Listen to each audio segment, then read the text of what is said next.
दोस्तों आज के इस सेशन में हम लोग सारे इंपॉर्टेंट गल्फ्स को इसी में खत्म कर देंगे ताकि यूपीएससी आपसे कोई भी क्वेश्चन इनसे रिलेटेड पूछे ना तो आप बहुत इजीली इसका आंसर दे सको।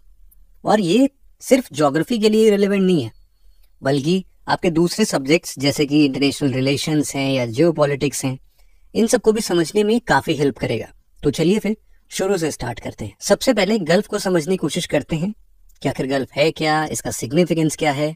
ज्योग्राफी की भाषा में समझे तो गल्फ कुछ और नहीं बल्कि ओशियंस का ही एक एक्सटेंडेड पार्ट है जो लैंड को पेनिट्रेट करता है। ज्योग्राफी की भाषा में अगर समझे तो गल्फ कुछ और नहीं है बल्कि जो हम लोग ओशियन सी वगैरह देखते हैं ना, इनका एक इनलेट पोर्शन है, डीप इनलेट पोर्शन जो कि लैंड सरफेस को काटता है और थोड़ा सा एक नैरो माउथ के साथ एक वाटर बॉडी अपीयर होता है। इसको आप कंफ्यूज नहीं करना, एक बे भी होता है, जैसे हम लोग बे ऑफ बंगाल देखते हैं। गल्फ जो होता है ना वो थोड़ा छोटा हिस्सा होता है, बे जो होता है वो थोड़ा ज्यादा बड़ा होता है, जैसे बे ऑफ बंगाल और गल्फ ऑफ मेक्सिको। इन दोनों में आप डिफरेंस समझ सकते हो।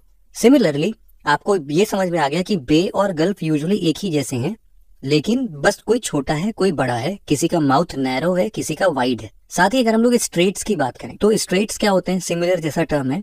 ये दो बड़े वाटर बॉडी के बीच का एक वाटर पैसेज है, एक नेविगेबल चैनल है जो कि दो बड़े लार्ज वाटर बॉडीज को कनेक्ट करता है। एग्जाम्पल के तौर पे आप स्ट्रेट ऑफ गिब्राल्टर या पाक स्ट्रेट या मलक्का स्ट्रेट बोल सकते हो। इनको समझना बहुत ही आसान है। इसके बाद एक और टर्म है जिससे कि आप कंफ्यूज हो सकते हो, वो है बाइट्स। बाइट क्या होते हैं? बाइट समझ लो कि एक लैंड फीचर पर एक ज्योग्राफिकल सिंपल सा फीचर है जो कि बेंड या कर्व से डिनोट होता है। ये छोटा सा बेंड या कर्व अंदर अपने वाटर को अंदर भर लेता है, तो इसीलिए हम लोग इसको बाइट बोलते हैं। तो आप लोग ग्रेट ऑस्ट्रेलियन बाइट ऐसी चीजों को जब पढ़ते हैं तो ये हमारा बाइट है। यूजुअली देखा जाए तो ये सब के सब वाटर बॉडी ही हैं, लेकिन इनका साइज, इनका शैलोनेस, इनका डेप्थ, इनका नैरो माउथ का होना, ये सारी चीजें वेरी करती हैं, जिसके वजह से इनको अलग अलग नाम दिए गए हैं। तो ये तो हमने डिस्कस कर लिया इनके कुछ बेसिक डिफरेंस के बारे में। स्पेसिफिकली अगर सिर्फ और सिर्फ गल्फ की बात करें तो गल्फ के लिए आप बहुत सारे एग्जाम्पल जैसे gulf of Mexico, Persian gulf, gulf of Oman, ऐसे कई सारे गल्फ को देखोगे आज के इस वीडियो में। पूरे वर्ल्ड भर में गल्फ्स के बीच उनके साइज, शेप और डेप्थ में वेरिएशन पाया जाता है। गल्फ के डायरेक्ट ज्योग्राफिकल एडवांटेज की बात करें तो गल्फ्स हार्बर के लिए एक एक्सीलेंट चॉइस होते हैं और इसीलिए आप देखेंगे कि वर्ल्ड के मेजर ट्रेडिंग सेंटर्स इन्हीं गल्फ्स के नजदीक सेट किए गए हैं। इस वीडियो में हम सारे इंपॉर्टेंट गल्फ्स को रीजन वाइज कवर करते हैं। सबसे पहले शुरू करते हैं नॉर्थ अमेरिका से। Gulf of America. North America का सबसे वेल नोन गल्फ है गल्फ ऑफ मेक्सिको। ये गल्फ यूनाइटेड स्टेट्स के नॉर्थ ईस्टर्न कोस्ट पर लोकेटेड है और स्ट्रेट ऑफ फ्लोरिडा के थ्रू अटलांटिक ओशन से कनेक्टेड है। Gulf of Mexico approximately 6000 square meals में ओवल शेप में फैला हुआ है और इसकी एवरेज डेप्थ 810 नॉटिकल माइल्स है। इसका फॉर्मेशन करीब 300 मिलियन साल पहले टेक्टोनिक मूवमेंट के कारण हुआ था और ये 3 देश यानी यूएस, मेक्सिको और क्यूबा में फैला हुआ है। गल्फ ऑफ मेक्सिको में ड्रेन होने वाली मेजर रिवर्स में रियो ग्रांड और मिसिसिपी का नाम आता है। इस गल्फ में लोकेटेड मेजर पोर्ट्स की बात करें तो मेक्सिको में वेराक्रूज और यूएस में न्यू ऑर्लियंस, गैल्वेस्टन, टैंपा और पेंसाकोला कुछ पोर्ट्स हैं जो इसी गल्फ में लोकेटेड हैं। इनका नाम याद करना इतना इंपॉर्टेंट नहीं है, बट फिर भी एक नॉलेज के पॉइंट ऑफ व्यू से आपको पता होना चाहिए। गल्फ ऑफ मेक्सिको के बाद नॉर्थ अमेरिका का दूसरा मेजर गल्फ है गल्फ ऑफ अलास्का। इसका एरिया बहुत बड़ा है और ये गल्फ कोडियाक आइलैंड से लेकर अलेक्जेंडर आर्चिपेलागो तक एक्सटेंडेड है। ये गल्फ दुनिया का one of the highest productive ecosystems है, जहाँ डीप वाटर कोरल्स की प्रोडक्टिविटी काफी हाई है और इस वाटर से इस गल्फ को habitat area of particular concern का टैग दिया गया है। ये एक ऐसा गल्फ भी है जहाँ दो ओशियंस मिलते हैं, लेकिन यहाँ दोनों ओशियंस का वाटर मिक्स नहीं होता। दोनों अलग अलग कलर्स में बहुत इजीली विजिबल भी हैं, आप यहाँ पर देख सकते हैं। नॉर्थ अमेरिका के ही वेस्टर्न साइड में लोकेटेड है गल्फ ऑफ कैलिफोर्निया। ये गल्फ पैसिफिक ओशन का एक मार्जिनल वाटर बॉडी है जिसे सी ऑफ कॉर्टिस या फिर वर्मेलियन सी भी कहा जाता है। इस गल्फ की सबसे खास बात यह है कि इसकी लंबी कोस्ट लाइन है। गल्फ ऑफ कैलिफोर्निया का कोस्टल लेंथ 4000 किलोमीटर से भी ज्यादा है। यहाँ ड्रेन होने वाली रिवर्स में फिएटा, सिनालोआ, मायो और सोनारा कुछ मेजर रिवर्स है। काफी डाइवर्स और प्रोडक्टिव होने की वजह से इसे यूनेस्को वर्ल्ड हेरिटेज साइट का स्टेटस भी दिया गया है। नॉर्थ अमेरिका के बाद अब आगे बढ़ते हैं सेंट्रल अमेरिका की ओर, जहां कैरेबियन सी लोकेटेड है। कैरेबियन सी अपने गल्फ्स के लिए जाना जाता है। इसमें सबसे मेजर गल्फ है गल्फ ऑफ होंडुरास। इस गल्फ की फिजियोग्राफी काफी डाइवर्स है, जहां open waters, ocean currents, barrier beaches, salt marshes, sea grasses beds, barrier reefs, lagoons और ऐसे कई सारे दूसरे ज्योग्राफिकल फीचर्स पाए जाते हैं, और ये भी हाईली प्रोटेक्टिव मैरीन इकोसिस्टम्स में से एक है। सेंट्रल अमेरिका में लोकेटेड एक दूसरा इंपॉर्टेंट गल्फ है गल्फ ऑफ पनामा। ये गल्फ अप्रोक्सीमेटली 2500 स्क्वायर किलोमीटर्स में फैला हुआ है। इसके वाइडेस्ट पॉइंट की विड्थ 250 किलोमीटर है। Gulf of Panama Caribbean sea से पनामा कैनाल के थ्रू कनेक्टेड है। ये गल्फ दूसरे बहुत से छोटी छोटी गल्फ जैसे कि सैन मिगुएल और परिटा गल्फ, ऐसे कई सारे दूसरे गल्फ से घिरा हुआ है। इस गल्फ में लोकेटेड मेजर पोर्ट्स की बात करें तो यहाँ कुछ मेजर पोर्ट्स जैसे कि पनामा सिटी, लापामा और चित्रे पोर्ट्स लोकेटेड है। मैनग्रोव्स इस गल्फ की सबसे मेजर वेजिटेशन है, जहाँ बहुत डाइवर्स बर्ड स्पीसीज पाए जाते हैं, लेकिन पनामा कनाल के बनने से ये bird species extinction threats face कर रहे हैं अभी। नॉर्थ एंड सेंट्रल अमेरिका का आखिरी इंपॉर्टेंट गल्फ है गल्फ ऑफ सेंट लॉरेंस। ये एक ऐसा गल्फ है जो ओशियन के बजाय इसमें ड्रेन हो रहे रिवर्स की वजह से ज्यादा जाना जाता है। इस गल्फ में मिरामची, रोमाइन, मार्गरी, हम्बर, सेंट लॉरेंस और नताशकुआन जैसे कई सारे 40,000 क्यूबिक मीटर से भी ज्यादा वाटर ड्रेन करते हुए रिवर्स पाए जाते हैं। ये गल्फ कई सारे छोटे छोटे बेस और स्ट्रेट्स जैसे कि Chaleur Bay, Fortune Bay, Saint George Bay, Bay of Islands, Northumberland Strait etcetera से घिरा हुआ है। दोस्तों, अपने अगले इस पर आगे बढ़े उससे पहले आपके लिए 2 प्रोग्राम्स हैं जो कि प्रीलिम्स ओरिएंटेड हैं और बहुत ही ज्यादा आपके लिए हेल्पफुल हो सकते हैं। कौन कौन से हैं? सबसे पहला एक टेस्ट सीरीज का फॉर्म है। ये टेस्ट सीरीज इतना ज्यादा रिगरस है कि आप जो 26 मई दी डे के लिए प्रिपेयर कर रहे हो ना, और इससे उस दिन थोड़ा भी डरोगे, उन सबका सोल्यूशन यहाँ पर आपको मिल जाएगा। यहाँ पर आप देख लो, डेली बेसिस पर ना आपको सुबह सुबह 7 बजे बिल्कुल आपको जीएस का क्वेश्चन मिलेगा। फिर उसी के टाइम पर कितने क्वेश्चंस मिलेंगे? वैसे 40 क्वेश्चन। सिमिलरली आपको सीसेट का क्वेश्चन भी डेली बेसिस पर मिलेगा 20 क्वेश्चन। और जो भी आप मंडे टू फ्राइडे अपना पढ़ोगे ना, यहाँ पर पहले तो पूरा फुल फ्लेजेड शेड्यूल दे दिया जा रहा है। अगले 90 से 120 दिन का कैसे आप पढ़ोगे वो सब कुछ यहाँ पर पता चल जाएगा। कितना टाइम किस सब्जेक्ट को कैसे देना चाहिए। ये पूरा करने के बाद आपका सैटरडे एक रिवीजन गैप होगा और संडे आपको फुल लेंथ टेस्ट के थ्रू अपने जितने पढ़े हुए चीजें उनको रिवाइज करना रहेगा। इसमें आपको डेली बेसिस पर ऑल इंडिया रैंक, जो भी आप पेपर आज 40 क्वेश्चन का ये जीएस पेपर कर रहे हो ना, ये 40 क्वेश्चन का तुरंत के तुरंत डिस्कशन भी वहां पर हमारे एक्सपर्ट फैकल्टीज कर देंगे, जिससे कि आपको जो भी प्रॉब्लम है ना उस पर्टिकुलर टॉपिक में वो सब भी क्लियर हो जाएगा। तो रिगरस प्रीलिम्स प्रोग्राम नाम है एक रिगरस टेस्ट सीरीज का, जो कि इंग्लिश और हिंदी दोनों मीडियम्स में है और ऑनलाइन और ऑफलाइन दोनों मीडियम्स में है। इसके फर्दर डिटेल्स के लिए आप हमें नीचे डिस्क्रिप्शन में इसका लिंक दिया हुआ है, वहां पर जाकर कर सकते हो। दूसरा वाला जो है वो है हमारा एक प्यारा सा क्रैश कोर्स। इस क्रैश कोर्स में हम लोग वीडियो लेक्चर्स के माध्यम से आपके पूरे प्रीलिम्स ओरिएंटेड सब्जेक्ट्स को बहुत ही इजीली कवर करने की कोशिश कर रहे हैं। इसमें क्या है कि आपके जीएस की क्लासेस मिलेंगे डेली बेसिस पर, करंट अफेयर्स की कुछ एक्स्ट्रा क्लासेस संडे को मिल जाएंगे, सीसेट की भी फुल लेक्चर्स की क्लासेस होंगी, और इसके अलावा आपके कुछ फुल लेंथ टेस्ट हैं। और वीकेंड में आपको जो भी पढ़ रहा है आप, उन वीकेंड्स में आपके लिए वीकेंड टेस्ट भी इंक्लूडेड है। तो ये भी ऑनलाइन और ऑफलाइन दोनों जगहों पर अवेलेबल है, आप इसको देख सकते हैं। यहाँ पर भी मैं आपको एक चीज बता देता हूँ कि जो अपना आरपीपी था, यहाँ पर भी आपको कंप्लीट सीसेट मॉड्यूल मिलता है, मतलब कि आपके लेक्चर्स भी मिलेंगे और डेली बेसिस पर क्वेश्चंस तो मिल ही रहे हैं। तो अब ये आपके ऊपर है, आपके लिए जो भी सूटेबल हो आप उसको डेफिनेटली ऑप्ट कर सकते हो। नॉर्थ और सेंट्रल अमेरिका के बाद अब रुक करते हैं यूरोप की ओर। अगर आप यूरोप के मैप को देखें तो आप पाएंगे कि यहाँ की कोस्ट लाइन्स रेगुलर न होकर काफी कर्व्ड है, और इसी वजह से इस कॉन्टिनेंट में गल्फ्स की संख्या सबसे ज्यादा है। शुरू करते हैं गल्फ ऑफ बॉटनिया से। ये गल्फ बाल्टिक सी के नॉर्थर्न मोस्ट पार्ट में है, जो स्वीडन के ईस्टर्न कोस्ट और फिनलैंड के वेस्टर्न कोस्ट के बीच लोकेटेड है। पोलर एरिया से नजदीक होने की वजह से ये गल्फ साल में 5 महीने तो फ्रोजन फॉर्म में ही रहता है। गल्फ ऑफ बोथनिया के ठीक राइट साइड में लोकेटेड है गल्फ ऑफ फिनलैंड। ये गल्फ भी बाल्टिक सी का ही एक ईस्टर्न मोस्ट एक्सटेंशन है। इसके नॉर्थ में फिनलैंड, साउथ में एस्टोनिया और ईस्ट में सेंट पीटर्सबर्ग यानी रशिया लोकेटेड है, जहाँ नेवा रिवर इसमें ड्रेन होती है। सेंट पीटर्सबर्ग रशिया का सबसे इम्पोर्टेंट ऑयल हार्बर है, जो इसी गल्फ में लोकेटेड है, और इस वजह से रशिया के लिए इस गल्फ का सिग्निफिकेंस भी काफी ज्यादा है। रशिया ने इस गल्फ में करीब 19 आर्टिफिशियल आइलैंड्स भी कंस्ट्रक्ट किए हैं। बाल्टिक सी के नॉर्थ में लोकेटेड है व्हाइट सी, जो कि एक गल्फ है। ये गल्फ बैरेंट सी का ही एक पार्ट है जो रशिया के नॉर्थ वेस्टर्न कोस्ट पर लोकेटेड है। व्हाइट सी के बारे में एक इंटरेस्टिंग फैक्ट ये है कि ये उन चारों सीज में से एक है जिन्हें कलर्स के नाम पर रखा गया है। बाकी के 3 seas Red Sea, Yellow Sea and Black Sea हैं। बाल्टिक सी में ही एक और गल्फ लोकेटेड है जिसका नाम है गल्फ ऑफ रीगा। ये गल्फ लाटविया और एस्टोनिया के बीच लोकेटेड है। यहाँ कई सारे आइलैंड्स लोकेटेड हैं जिसमें सारेमा सबसे लार्जेस्ट आइलैंड है। ईस्टर्न यूरोप में सी ऑफ अजोव एक स्ट्रेटेजिक गल्फ है। हालांकि इसकी साइज नॉर्मल गल्फ से थोड़ी बड़ी है। इसे रशिया और यूक्रेन का इंटरनल सी भी माना जाता है। ब्लैक सी से एक नैरो स्ट्रेट ऑफ कर्च से जुड़ा हुआ है।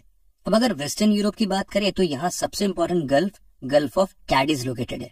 ये गल्फ अटलांटिक ओशन का आर्म है जो स्ट्रेट ऑफ जिब्राल्टर के नजदीक लोकेटेड है। कैडिज गल्फ आइबेरियन पेनिनसुलर के साउथ वेस्टर्न कोस्ट को बॉर्डर करता है और आइबेरियन पेनिनसुलर और मोरक्को के बीच लोकेटेड है। वेस्टर्न यूरोप में ही गल्फ ऑफ लायन भी लोकेटेड है जो मेडिटेरेनियन सी के एक बे की तरह लगता है।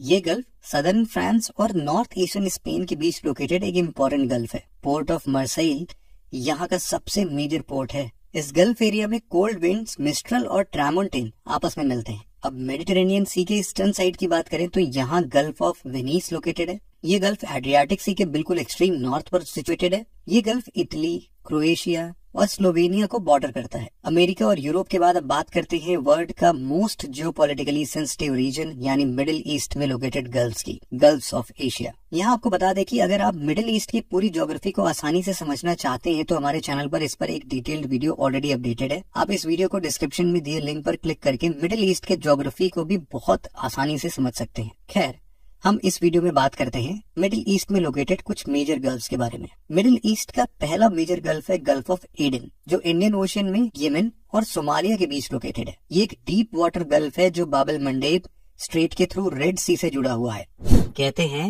एंशिएंट टाइम्स में ग्रीक्स इसी गल्फ को सैक्रेड एरिथ्रियन सी का पार्ट मानते थे।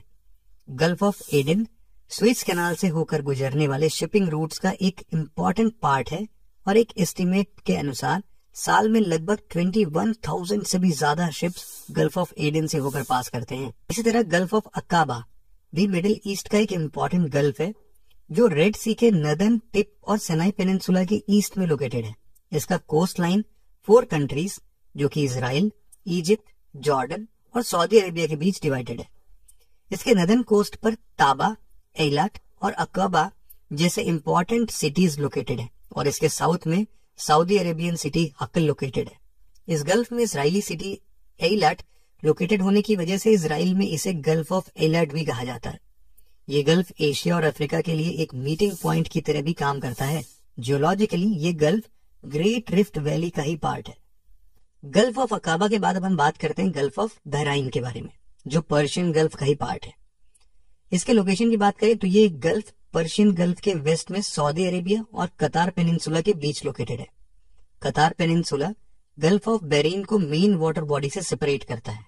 गल्फ ऑफ बहरीन का नाम मिडिल ईस्ट में लोकेटेड एक कंट्री बहरीन के ऊपर ही रखा गया है, जैसा कि आप लोग ऑलरेडी समझ चुके होंगे। इसी गल्फ के वेस्टर्न सेक्शन में किंग फहद कॉजवे बनाया गया है जो सऊदी अरेबिया को बहराइन से जोड़ता है। इसके अलावा एक और कॉजवे कतार और बहराइन कॉजवे भी प्लान्ड है जो बहराइन को कतार से जोड़ने के लिए बनाया जाएगा भी फ्यूचर में। आपको बता दें कि Gulf of Bahrain Persian Gulf का पार्ट जरूर है लेकिन इसका वाटर पर्शियन गल्फ के कंपैरिजन में ज्यादा सलाइन है। गल्फ ऑफ बहरीन का southern portion Gulf of Salwa form करता है। ये बेसिकली एक बे है जो कतर पेनिनसुला को सऊदी अरेबिया से सेपरेट करता है। गल्फ ऑफ बहरीन में ही लोकेटेड है हवार आइलैंड जिसे 1997 में एक रामसार साइट डिक्लेयर किया गया था। गल्फ ऑफ बहरीन के बाद अब हम चलते हैं अपने मिडिल ईस्ट के मोस्ट इंपोर्टेंट गल्फ यानी पर्शियन गल्फ की ओर। मिडिल ईस्ट या यूं कहें अरब वर्ल्ड में इसकी इंपॉर्टेंस के लिए इसे अरेबियन गल्फ के नाम से भी जाना जाता है। अरेबियन पेनिनसुला के बिल्कुल बीच में located Persian gulf middle east में एक मेडिटेरेनियन सी की तरह है और साथ ही ये इंडियन ओशन का पार्ट भी है। पर्शियन गल्फ अपने ईस्ट में लोकेटेड स्ट्रेट ऑफ हॉर्मुज के थ्रू गल्फ ऑफ ओमान और इंडियन ओशन से कनेक्टेड है और इसके वेस्ट में शातल अरब डेल्टा लोकेटेड है जिसका निर्माण यूफ्रेट्स और टिग्रिस रिवर के कॉन्फ्लुएंस से बनता है। इकोलॉजिकली पर्शियन गल्फ बहुत ही रिच है और ये रीजन रीफ्स, पर्ल, ओएटर्स इन सबसे भरा पड़ा है, लेकिन इंडस्ट्रियलाइजेशन और ऑयल स्पिल्स के कारण यहाँ की इकोलॉजी के ऊपर एक बड़ा थ्रेट बना हुआ है। ईरान और सऊदी अरेबिया के अलावा ओमान के मौसम सम एक्सक्लेव, यूएई, कतार, बहरीन, कुवैत और इराक पर्शियन गल्फ को बॉर्डर करते हैं। दोस्तों, पर्शियन गल्फ ट्रेड और कॉमर्स के नजरिए से बहुत सिग्निफिकेंट है। इसके किनारे कई इंपॉर्टेंट सिटीज जैसे कि कुवैत की कैपिटल कुवैत सिटी, यूएई का अबू धाबी और दुबई, ईरान का किश आइलैंड और बंदर अब्बास, कतार का कैपिटल दोहा, सऊदी अरेबिया का खोबार, ओमान का खसाब सिचुएटेड है। इराक के अलावा पर्शियन गल्फ के कोस्ट लाइन्स के किनारे ऑयल रिच कंट्रीज को पर्शियन गल्फ स्टेट्स के नाम से भी रेफर किया जाता है। पर्शियन गल्फ और इसके कोस्टल एरियाज पेट्रोलियम के लिए वर्ल्ड के लार्जेस्ट सिंगल सोर्स हैं। वर्ल्ड का largest offshore oil field Safaniya oil field भी पर्शियन गल्फ में ही लोकेटेड है। इसके अलावा यहाँ गैस के सोर्स भी अबंडेंट क्वांटिटी में डिस्कवर किए गए हैं। आपको यहाँ बता दें कि दुबई के फेमस द वर्ल्ड आइलैंड भी पर्शियन गल्फ में ही लोकेटेड है, जिसे वर्ल्ड मैप के शेप में कंस्ट्रक्ट किया गया है। इसके अलावा दोहा का आर्टिफिशियल द पर्ल आइलैंड भी पर्शियन गल्फ में ही सिचुएटेड है। बहुत कम लोगों को पता होगा कि पर्शियन गल्फ के नाम को लेकर भी अरब कंट्रीज के बीच एक मेजर डिस्प्यूट है। इंटरनेशनल हाइड्रोग्राफिक ऑर्गेनाइजेशन इस वाटर बॉडी को पर्शियन गल्फ के नाम से रिकॉग्नाइज करती है, लेकिन अरब गवर्नमेंट्स इसे अरेबियन गल्फ या द गल्फ के नाम से रिकॉग्नाइज करते हैं। पर्शियन गल्फ के नाम से ये रिलेटेड डिस्प्यूट 1960 से स्टार्ट हुआ, जिसे ईरान अरब राइवलरी और पैन अरबिज्म और अरब नेशनलिज्म से स्ट्रेंथ मिली। खैर, मिडिल ईस्ट के बाद हम देखते हैं अरेबियन सी में लोकेटेड गल्फ ऑफ खंबाट को, जिसे पास्ट में गल्फ ऑफ कैम्बे के नाम से भी जाना जाता था। गल्फ ऑफ खंबाट इंडिया के गुजरात स्टेट को बॉर्डर करता है, जिसमें गुजरात से नर्मदा, तापी, माही और साबरमती नदियां ड्रेन करती हैं और एस्चुअरीज फॉर्म करती हैं। Gulf of Khambhat Kathiawar peninsula को गुजरात के साउथ ईस्टर्न पार्ट से डिवाइड करता है। आपको बता दें कि गल्फ ऑफ खंबाट में वेनेडियम नाम का एक रेयर और क्रिटिकल एलिमेंट डिस्कवर किया गया है, जो कि इलेक्ट्रॉनिक्स मार्केट के लिए बहुत ही ज्यादा रिच रिसोर्स है। गल्फ ऑफ खंबाट के बगल में ही लोकेटेड है गल्फ ऑफ कच्छ। ये गल्फ कच्छ और सौराष्ट्र पेनिनसुला के बीच लोकेटेड है। इसके माउथ पर इसकी चौड़ाई 45 किलोमीटर के आसपास है, जो आगे जाकर नैरो हो जाती है। यहाँ 1980 में इंडिया का first marine sanctuary gulf of Kutch marine national park and sanctuary setup किया गया था। यहाँ हर तरह के कोरल रीफ्स की स्पीशीज पाई जाती है। अब हम बात करते हैं साउथ ईस्ट एशिया में लोकेटेड कुछ मेजर गल्फ्स के बारे में। साउथ ईस्ट एशिया में लोकेटेड गल्फ्स में सबसे मेजर गल्फ है गल्फ ऑफ थाईलैंड, जिसे गल्फ ऑफ सियाम के नाम से भी जाना जाता है। ये गल्फ साउथ चाइना सी और इंडो चाइना पेनिनसुला से घिरा हुआ है। कंबोडिया, थाईलैंड, मलेशिया और वियतनाम इसके साथ अपना बाउंड्री शेयर करते हैं। ये एक शैलो गल्फ है और इसकी एवरेज डेप्थ मात्र 58 मीटर्स ही है। गल्फ ऑफ थाईलैंड के बाद हम बात करते हैं गल्फ ऑफ टोंकिन के बारे में, जो साउथ ईस्ट एशिया का दूसरा मेजर गल्फ है।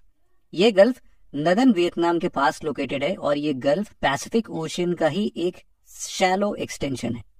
इस गल्फ के बारे में आपको एक खास बात बता दूं कि ये वो प्लेस है जहां से 1964 में हिस्टोरिकल वियतनाम वार की शुरुआत हुई थी। दरअसल 4 अगस्त 1964 को यूएस ने एलिगेशन लगाया था कि नॉर्थ वियतनाम ने यूएस वॉरशिप्स पर इसी गल्फ में अटैक किया था, जिसके बाद रिटेलिएशन में नॉर्थ वियतनाम और यूएस के फुल फ्लेजेड वॉर में इन्वॉल्व हो गए। इस इंसिडेंट को गल्फ ऑफ टोंकिन इंसिडेंट के नाम से भी जाना गया। तो दोस्तों, ये था एक ब्रीफ ओवरव्यू वर्ल्ड के मेजर गल्फ्स के बारे में। जल्दी मिलते हैं आपसे ऐसी और इन्फॉर्मेटिव वीडियो के साथ। तब तक के लिए जय हिंद।